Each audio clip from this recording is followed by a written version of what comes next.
આગળ વાત કરીએ કેન્દ્રીય ગૃહ અને સહકાર મંત્રી અમિત શાહ ગુજરાતના પ્રવાસે આજથી 2 દિવસ ગુજરાત પ્રવાસે છે। અમિત શાહ અમદાવાદમાં વિવિધ કાર્યક્રમોમાં હાજરી આપશે। નવા ચૂંટાયેલા પ્રતિનિધિઓ સાથે પણ બેઠક યોજાશે। મત વિસ્તારમાં વિકાસ કાર્યોની તેઓ સમીક્ષા કરશે। વિવિધ પ્રોજેક્ટની પ્રગતિ અંગે પણ સમીક્ષા કરશે। અમદાવાદમાં આજે તેઓ દક્ષિણ પશ્ચિમ ઝોન કાર્યાલય ખાતે કાર્યક્રમમાં હાજરી આપવાના છે।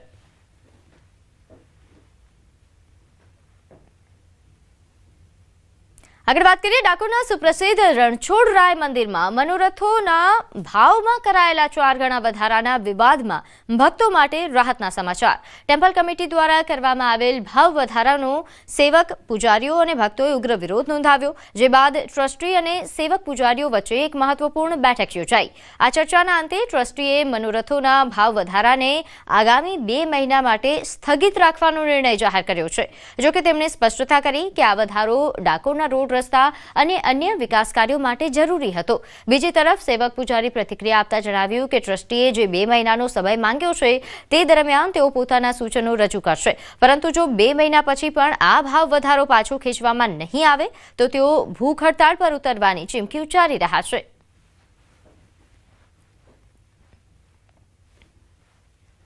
આજની મીટિંગ ઘણી ફળદ્રુપ રહી। સેવકને મેં કહ્યું તમારા આ મુદ્દામાં ધ્યાનમાં નથી, એટલે મીટિંગ 2 મહિના પેન્ડિંગ રાખું છું। 2 મહિના પહેલા આ બધું સોલ્વ કરીને તમારી જોડે વાત કરીને તમે કહેશો કરીશું। 2 મહિના પછી આ જે લાગાની જે વાત કરવામાં આવે છે લાગો વધારવામાં આવશે ખરો?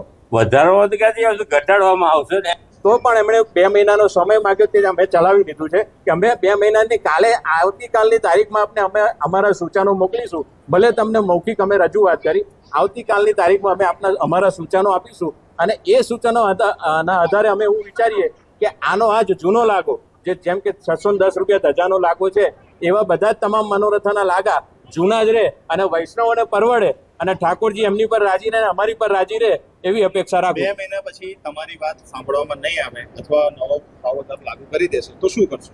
તો અમે લોકો આ મરનાથ ઉપવાસ પર ઉતારવાના છે। વલસાડના લોકો માટે જળ સંકટના એંધાણ છે। આકરા ઉનાળા વચ્ચે નગરપાલિકા દ્વારા પાણી કાપની જાહેરાત કરવામાં આવી છે। હવે દિવસમાં એક જ ટાઈમ પાણી આપવામાં આવશે। આથી શહેરવાસીઓને પણ પાણીનો વેડફાટ ન કરવા અને કરકસર કરવા અપીલ કરવામાં આવી રહી છે। કાળઝાળ ગરમીના કારણે વલસાડવાસીઓની ચિંતામાં પણ વધારો થયો છે, કારણ કે શહેરમાં પીવાના પાણીની સમસ્યા વિકરાળ બની રહી છે। વલસાડ નગરપાલિકા દ્વારા શહેરમાં પાણી પુરવઠામાં કાપ મૂકવાનો મહત્વનો નિર્ણય લેવામાં આવ્યો। વલસાડ શહેરને પાણી પૂરું પાડતા મુખ્ય સ્ત્રોત એવા વોટર વર્ક્સ ડેમમાં પાણીનું સ્તર નીચું ગયું છે, જેને લઈને વિયરમાં પાણી ઓછું થઈ રહ્યું છે। આ તરફ શહેરને પાણી પૂરું પાડતી નહેરમાં રિપેરિંગની કામગીરીને લઈને રોટેશનમાં ફેરફાર પણ કરવામાં આવ્યો છે અને બીજી બાજુ પાણીની વધતી માંગ સામે આવક ઓછી થતાં જળસ્તર નીચે ગયું છે। સમગ્ર બાબતને ધ્યાનમાં રાખીને પાણીની આ ગંભીર પરિસ્થિતિમાં પહોંચી વળવા માટે વલસાડ નગરપાલિકાના તંત્ર દ્વારા શહેરમાં માત્ર એક જ સમય માટે પાણી પુરવઠો પૂરો પાડવા માટેનો નિર્ણય લેવામાં આવ્યો। અત્યારે ઉપરથી પાણીના રોટેશનનો ફ્લો ઓછો હોય, નગરપાલિકા વિસ્તારની અંદર તમામ નગરજનોને નગરપાલિકા દ્વારા એ વસ્તુ કરકસરયુક્ત પાણી યુઝ કરવા માટેની અપીલ કરવામાં આવી છે અને એકવાર રિપેરિંગનું કામ પૂર્ણ થાય અને ત્યારબાદ જ્યારે ફ્લો આપણે ફરીથી મેન્ટેન થઈને ચાલુ થઈ જશે ત્યારબાદ અમે તાત્કાલિક અસરથી પાણી જે પૂરતા પ્રમાણમાં આપવાનું ચાલુ કરી દઈશું। હાલ પડી રહેલી કાળઝાળ ગરમીમાં પ્રાણીઓને પાણી માટે ભટકવું ન પડે તે માટે વન વિભાગ એક્શન મોડ પર આવ્યું છે। અમીરગઢના જંગલ વિસ્તારમાં જેસુરમાં વન વિભાગ દ્વારા જંગલમાં કૃત્રિમ પાણીના પોઈન્ટ ઊભા કરવામાં આવ્યા છે। અમીરગઢ તાલુકામાં આવેલા પ્રખ્યાત જેસુર રેન્જ અભયારણ્ય તેમજ અમીરગઢ નોર્મલ રેન્જ હેઠળ આવતા ગાઢ જંગલોમાં વન વિભાગ દ્વારા કૃત્રિમ પાણીના પોઈન્ટ એટલે કે અવેડા ઊભા કરવામાં આવ્યા છે। આ વિસ્તારોમાં વસવાટ કરતા રેન્જ, દીપડા, નીલગાય તેમજ અન્ય નાના મોટા વન્ય પ્રાણીઓને સરળતાથી પાણી મળી રહે તે માટે આ પોઈન્ટ્સ નિયમિત ધોરણે ભરવામાં આવી રહ્યા છે। તેમજ ત્યાં ટેન્કર દ્વારા અને અંતરિયાળ વિસ્તારોમાં પવનચક્કીની મદદથી આ કૃત્રિમ પોઈન્ટ્સમાં સતત પાણી ભરવામાં આવી રહ્યું છે। ઉનાળાની ગરમીમાં વન વિભાગ દ્વારા જે વન્ય પ્રાણી માટે પાણીના ગજવર અવાડા જે કૃત્રિમ જે પોઈન્ટો છે એ ભરવાનું કામગીરી પણ 16 થી 17 અવાડા ભરવાનું કામ ચાલુ તથા તે સિવાય 30 થી 35 જે પ્રકારના જે નેચરલી પોઈન્ટો આવેલા છે વોટર પોઈન્ટ એ પાણી પણ વન્ય પ્રાણીને મળી રહેશે પણ તે સિવાય વન્ય પ્રાણી બહાર ના આવે તે સારું. જ્યાં પાણી નથી મળતું એ જગ્યાએ પણ અમને આ કૃત્રિમ પોઈન્ટો ઊભા કરેલા છે.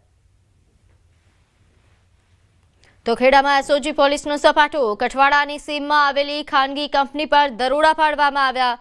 પાડીને પર્યાવરણ તેમજ જન આરોગ્ય સાથે ચેડા કરવાનું મોટું કૌભાંડ ઝડપી પાડવામાં આવ્યું છે.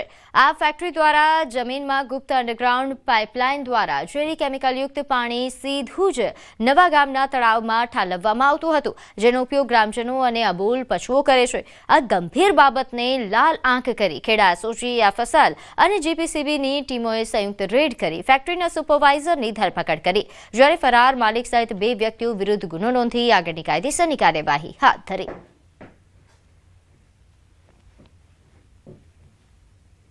સુરત ક્રાઇમ બ્રાન્ચને 14 વર્ષ બાદ મોટી સફળતા મળી. જૂના હથિયાર કેસનો આરોપી ઝડપાયો. 11 પિસ્તોલ અને 65 કારતૂસ કેસનો મુખ્ય સપ્લાયર મધ્યપ્રદેશથી ઝડપાયો છે. સુરતના જૂના મહત્વપૂર્ણ કેસમાં ખુલાસો થયો. આ તપાસમાં મોટું નેટવર્ક બહાર આવ્યું હતું. મહેસાણાથી 9 પિસ્તોલ અને 58 કારતૂસ મળી આવ્યા હતા. અન્ય આરોપી પાસેથી 1 પિસ્તોલ અને 7 કારતૂસ કબજે કરાયા હતા. મુખ્ય સપ્લાયર આરોપી વારંવાર પોલીસને ચકમો આપી ફરાર થતો રહેતો હતો. બાતમીના આધારે આખરે આરોપીને ઝડપી પાડવામાં આવ્યો.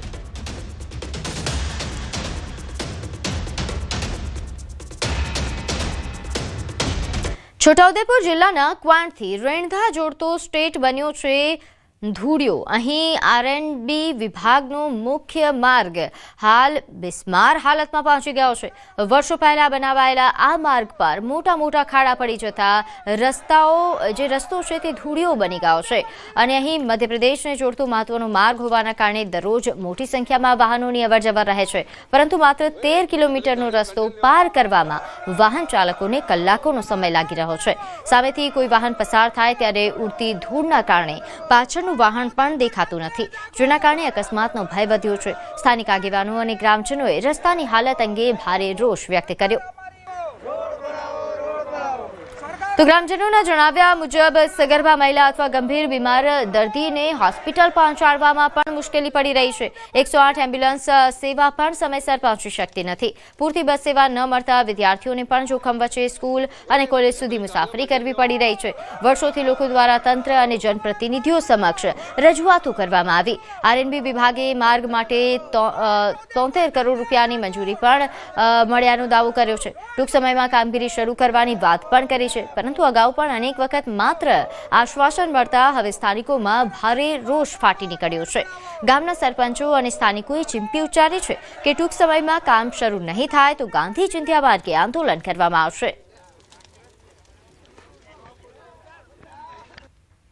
સખતલાથી કવાંટ જતો એમપીનો જોડતો રોડ છે.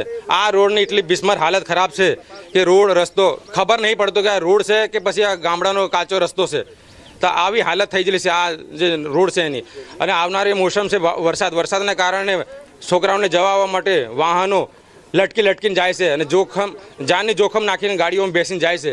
આમાં છે ને બસ રોડના ખરાબથી બસ છે ને આવતી નથી. કારણ કે બસ આવે છે તો બસમાં તો ડેપોમાં લખેલું છે કે બસ માટે રૂટિંગ ચાલુ છે, પણ બસ નહીં આવતી કારણ કે રોડના કારણે જ નથી આવતી. 108 આવે તો એને લઈ જવા માટે બી બહુ તકલીફ પડે છે, કેમ કે પેશન્ટને લઈ જાય એટલે માણસ અકસ્માત બી થઈ શકે છે રસ્તા વચ્ચે. બહુ ખરાબ રોડ છે. આ રોડ જલ્દી બનાવે, ચોમાસું આવતા બહુ ખરાબ રોડ થઈ જશે. આ રજૂઆત અમે છેલ્લા ઘણા 2-3 વર્ષથી રજૂઆત કરેલી છે સરકારશ્રીને કે આ રસ્તો વહેલી તકે બનાવવામાં આવે, પરંતુ અત્યાર સુધી એ કોઈ ધ્યાનમાં લીધેલું નથી અને રસ્તો બનાવવામાં આવેલો નથી. અમને જાણવા મળેલ છે કે સરકારશ્રીએ આ રસ્તો બનાવવા માટે 73 કરોડ રૂપિયા ફાળવેલા છે, પરંતુ એ હજી અમારે એક સપનું સમાન છે. હજુ એના સંદર્ભમાં કોઈ કાર્યવાહી કરેલી નથી. આ રસ્તાનું કામ હાલ ડીટીપી સ્ટેજે છે. એસ્ટિમેટ ટેકનિકલ સેન્કશન થઈ ગયા છે. ડીટીપી મંજૂરી હેઠળ છે. ડીટીપી મંજૂર થયેથી એનું ટેન્ડર પ્રક્રિયા હાથ ધરવામાં આવશે અને જે બી ટેન્ડર પ્રક્રિયા કમ્પ્લીટ થશે એજન્સીને વર્ક ઓર્ડર ઇસ્યુ કરવામાં આવશે અને રસ્તાનું નવીનીકરણ સ્ટ્રેન્થનિંગ કરવામાં આવશે. ભારતની 16મી અને આઝાદી પછીની 8મી જનગણના વર્ષ 2027માં યોજાવા જઈ રહી છે. નોંધ્ય છે કે આ વસ્તી ગણતરીમાં પ્રથમ વખત નાગરિકોને સ્વ ગણતરી પોર્ટલ પર જનગણનામાં ભાગ લેવાની તક મળશે. નાગરિકો માટે સ્વ ગણતરીની સુવિધા 17 મેથી 31 મે સુધી ઓફિશિયલ પોર્ટલ પર ઉપલબ્ધ રહેશે, જ્યાં નાગરિકો પોતાની માહિતી સ્વયં નોંધાવી શકશે. ત્યારે બનાસકાંઠા જિલ્લામાં વસ્તી ગણતરી પ્રક્રિયા 2027 અંતર્ગત જિલ્લા કલેક્ટરના અધ્યક્ષસ્થાને પાલનપુર સ્થિત કલેક્ટર કચેરી ખાતે ઉચ્ચ અધિકારીઓ સાથે મહત્વપૂર્ણ બેઠક યોજાઈ. બેઠક દરમિયાન વસ્તી ગણતરીની કામગીરીને સુચારુ અને અસરકારક રીતે અમલમાં મૂકવા માટે જરૂરી માર્ગદર્શન અને ચર્ચા કરવામાં આવી હતી. જિલ્લાના કલેક્ટર મિહિર પટેલે નાગરિકોને આ સુવિધાનો લાભ લઈ રાષ્ટ્રીય કાર્યમાં સહભાગી બનવા માટે અપીલ કરી છે. સ્વગણતરી પૂર્ણ થયા બાદ મળનાર 11 આંકડાનો આઈડી સાચવી રાખવો એ ફરજિયાત રહેશે, કારણ કે 1 જૂનથી કર્મચારીઓ ઘરે ઘરે જઈને માહિતી એકત્રિત કરવાની કામગીરી શરૂ કરશે. 17 મેથી 31મી મે સુધી અને બીજો જે તબક્કો છે એ 1 જૂનથી 30 જૂન સુધી ચાલનાર છે. પ્રથમ તબક્કામાં નાગરિકો પોતાની જાતે જ se.census.gov.in ઉપર સેલ્ફ એનમરેશન એટલે કે સ્વ ગણતરી ફોર્મ ભરી શકશે. ફોર્મ ભર્યા બાદ 11 આંકડાનો જે આઈડી આવે તે સાચવી રાખી જ્યારે પણ વસ્તી ગણતરી સ્ટાફ આપના ઘરે આવે ત્યારે એ આઈડી આપવાનો રહેશે. પીએમની અપીલ, ઈંધણ બચાવવા પહેલ. ઈંધણ બચાવવા અમિત શાહનો નિર્ણય. કાર્યકરોને એરપોર્ટ પર રિસીવ કરવા ન આવવા કહ્યું. ગણતરીના લોકો જ રિસીવ કરવા એરપોર્ટ ગયા. ઈંધણ બચતની આપી છે અમિત શાહે સૂચના. પેટ્રોલ ડીઝલની બચત થાય તે માટે અમિત શાહે એક જગ્યા પર બેઠકો યોજશે. અમિત શાહ તમામ બેઠક દક્ષિણ પશ્ચિમ ઝોનની કચેરી ખાતે જ કરશે.